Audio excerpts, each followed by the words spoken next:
Hello everyone. तो आज हम बात करने वाले हैं ट्रायल एंड एरर लर्निंग की। ये थ्योरी किसने दी थी, उन्होंने किस पर एक्सपेरिमेंट किया और ये क्यों इम्पॉर्टेंट है और हमारे एजुकेशन पे ये क्या इम्पोर्टेंस डालती है, हम इस बारे में डिस्कस करेंगे। तो चलिए शुरू करते हैं ये थ्योरी। तो सबसे पहले जो साइकोलॉजिस्ट थे, अमेरिकन साइकोलॉजिस्ट थे ये, इनका नाम था एडवर्ड थॉर्नडाइक। इन्होंने ये ट्रायल एंड एरर की लर्निंग दी थी, इन्होंने लर्निंग थ्योरी दी थी और इन्होंने एक एक्सपेरिमेंट किया जो कि कैट पे था, जो उन्होंने उसे पजल बॉक्स में बंद कर दिया। तो ये एक्सपेरिमेंट हम आगे वीडियो में डिस्कस करते हैं, पर सबसे पहले हम देख लेते हैं इसकी डेफिनेशन। तो क्या होती है ट्रायल एंड एरर? जब हम ट्राई कर करके अपनी गलतियों को हटाकर सक्सेस की ओर बढ़ते हैं, उसे कहते हैं ट्रायल एंड एरर लर्निंग। जैसे हम इतने सारे एग्ज़ाम्स देते हैं या हम PYQs लगाते हैं या एग्ज़ाम में बैठते हैं, तो हमें समझ में आता है, हर एग्ज़ाम से हमें सीखने को मिलता है कि हमने क्या गलती की थी और एंड में हमें सक्सेस मिल जाती है। तो यही इस चीज़ को इन्होंने अच्छे से डिफ़ाइन किया और बताया कि कैसे एक लर्नर अपनी गलतियों को हटाकर सक्सेस को प्राप्त कर सकता है। तो इनका एक बहुत अच्छा एक्सपेरिमेंट था जो कि इन्होंने कैट पे किया था कि एक भूखी कैट को एक फिश उसके सामने बॉक्स के बाहर रखी और कैट को बॉक्स के अंदर बंद कर दिया।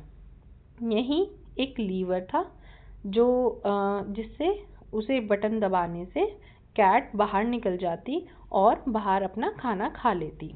अब इन्होंने क्या देखा कि जो कैट थी उसने कुछ जंप भी किया, स्क्रैच किया, पुश किया, पुल किया, बहुत सारे ट्राई करे और एक्सीडेंटली जो कैट थी उसका कहाँ प्रेस लीवर पे हाथ हो गया और डोर खुल गया। उसके बाद उसने फट से अपना खाना खा लिया। तो अब क्या रहा कि सबसे पहले प्रॉब्लम क्या थी? हंग्री कैट थी।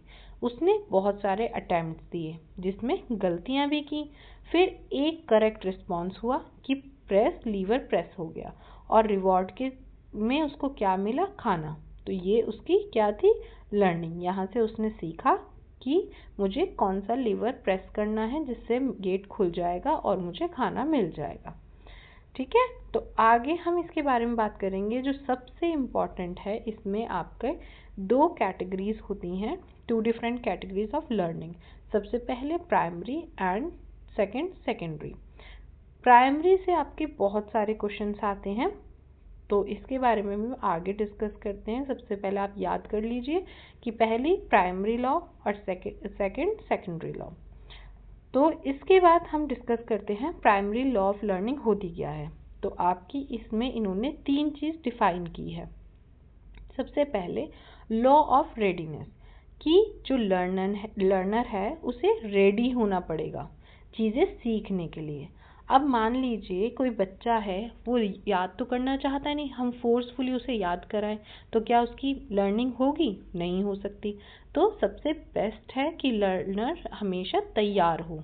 जो भी हम जिसे समझा रहे हैं वो बच्चा हमेशा मेंटली और फिजिकली रेडी हो चीज़ें सीखने के लिए, तो वो ज़्यादा अच्छे से सीखेगा।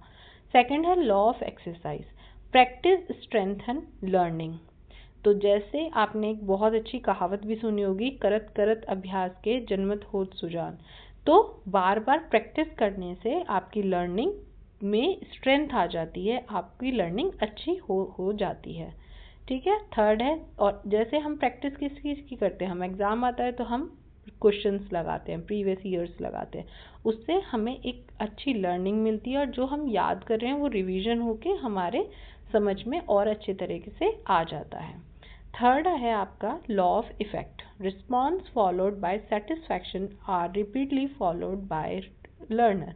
अगर हमें एक एग्ज़ाम में अच्छे मार्क्स मिलते हैं या अच्छे प्रशंसा होती है, प्रेज़ मिलता है किसी टीचर से, या हम सक्सेस हो जाते हैं एग्ज़ाम में, हमारा नंबर आ जाता है, तो हम उस चीज़ को क्या करेंगे? बार बार ट्राई करना चाहेंगे, बार बार और टेस्ट लगाएंगे, बार बार हम ये सोचेंगे कि वो काम करें और हमें सेटिस्फैक्शन मिलती है उस चीज़ में। ठीक है, तो ये तीन रूल आपको बहुत अच्छे से याद करने हैं क्योंकि इन्हीं में से क्वेश्चंस आते हैं। कई बार वो दे देते हैं कि कौन कौन सा प्राइमरी लॉ में कौन कौन सा है। तो सबसे पहले readiness, second exercise and third is आपका इफेक्ट। तो आपको ऐसे भी याद कर सकते हैं, रीड से बट टी हटा दीजिए और REE, ये भी इसकी ट्रिक है याद करने की। इसके बाद आता है आपके secondary law.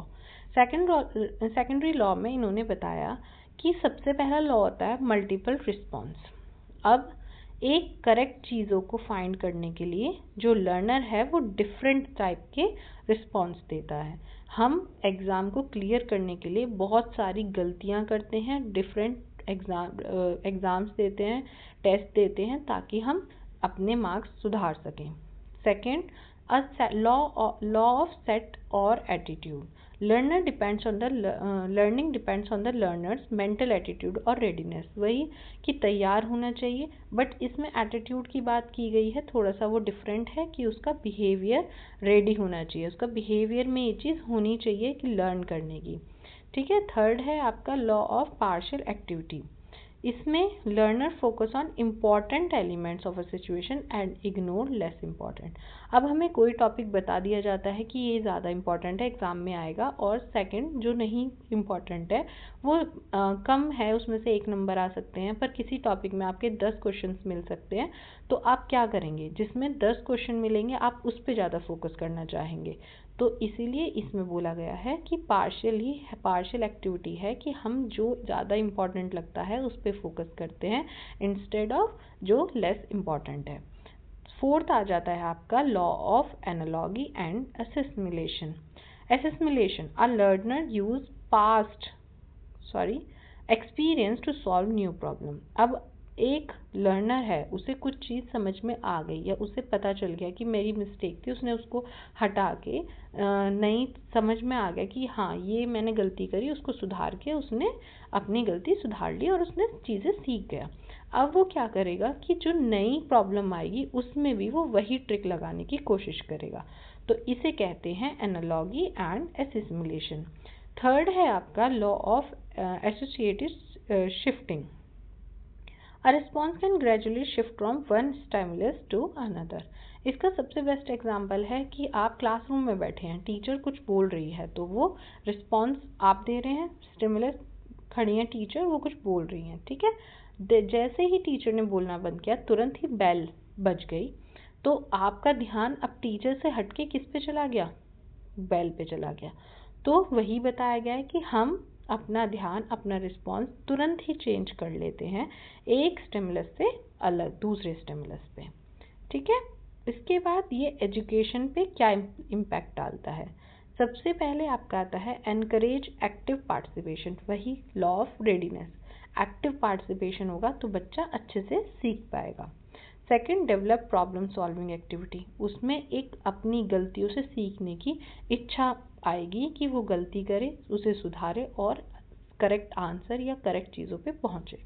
Third, build self confidence. अगर हम गलतियों से खुद से करके सीखते हैं तो हमारा कॉन्फिडेंस बहुत हाई हो जाता है, या हमें कोई बताएगा उसके अकॉर्डिंग हम खुद से जो सीखते हैं उसमें हम बहुत कॉन्फिडेंट होते हैं कि हाँ हमने ये सीखा है, हमने गलती करी, हमने सीखा, अब हमें सब आता है।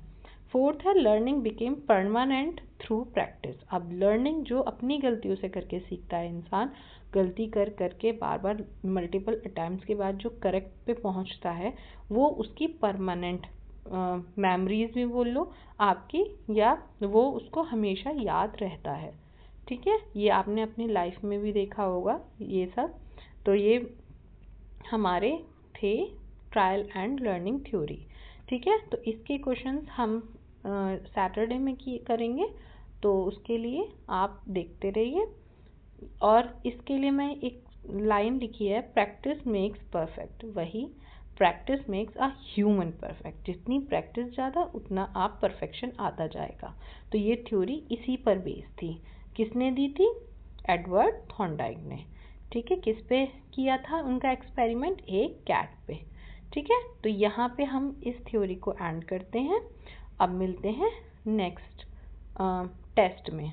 जब तक के लिए आप थोड़ा रिवाइज कीजिएगा और मेरे साथ टेस्ट लगाइएगा, ठीक है। Okay bye.